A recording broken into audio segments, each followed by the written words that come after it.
அன்புக்குரிய தேவனுடைய பிள்ளைகளே, பலருக்கு பல விதமான கேள்விகள்.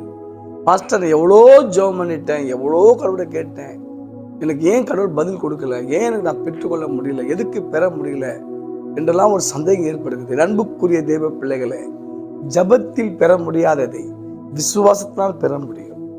மார்க் எழுதிய சுவிசேஷம் 11ஆம் அதிகாரம் 24 வாசிங்கள். ஜபம் என்பது கேட்பது.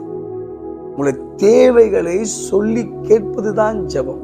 நீங்க கேட்டு விட்டு ஜபம் பண்ணிக்கிட்டே இருந்தால் பெற முடியாது.